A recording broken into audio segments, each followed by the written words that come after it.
এবারে যে মূল থিম বা মূল প্রতিপাদ্য যেটি বলা হয়েছে, স্বাস্থ্য সেবায় বিজ্ঞান এবং সুরক্ষিত সব প্রাণ।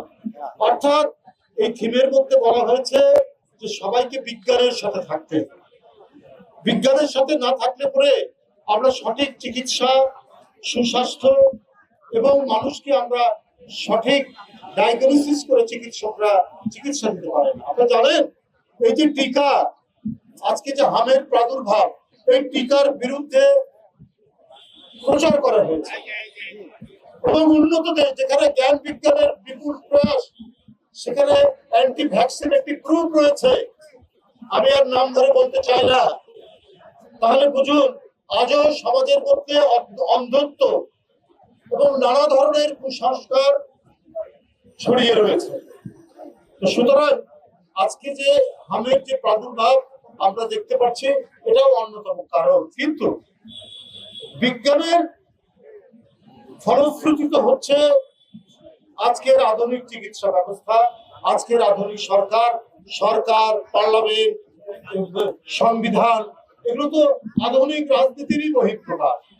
সেই সরকারের কাছ থেকে মানুষ প্রত্যাশা করে যে দ্রুততম সময়ে যে কোনো মহামারী মোকাবেলা করার জন্য প্রয়োজনীয় পদক্ষেপ এবং প্রয়োজনীয় উপকরণ সহ সেখানে পৌঁছানো।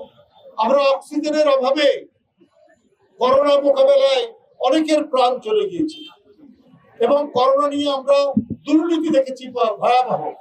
করোনার জন্য বরাদ্দ চাল, গম, তেল তৎকালীন ক্ষমতাসীন চেয়ারম্যানদের বাড়ির খাটের নিচে, চৌকির নিচে পাওয়া গেছে এবং এই কারণে কত মানুষের জীবন চলে গেছে। আজকে জনগণের দ্বারা নির্বাচিত সরকার, জনাব তারেক রহমানের সরকার, এই সরকার অত্যন্ত উদ্গ্রীব, এই সরকার অত্যন্ত কর্মতৎপর এবং কর্মতৎপর সরকার। তাদের এই সরকারের অঙ্গীকার বাস্তবায়ন হয়েছে, ভোটের কালি মুছতে না মুছতেই অঙ্গীকার বাস্তবায়ন হয়েছে। কিন্তু জনস্বাস্থ্যকে আরো বেশি গুরুত্ব দিতে হবে। গত 15 বছর কোনো গুরুত্ব দেওয়া হয়নি। অন্তর্বর্তী সরকারের সময়ও কিছুটা অথর্বতার কারণে সুনজর দেওয়া হয়নি এই সেক্টরে। তো সুতরাং বর্তমান জনগণের দ্বারা নির্বাচিত সরকারকে অতি দ্রুত এই হাম মোকাবেলায় কাজ করতে হবে। গত মার্চ থেকে আপনার 12-13 মার্চ থেকে এপ্রিল পড়েছে, এর মধ্যে 138 জনের জীবন চলে গেছে। হটস্পট রাজশাহী, চাঁপাইনবাবগঞ্জ, ময়মনসিংহ।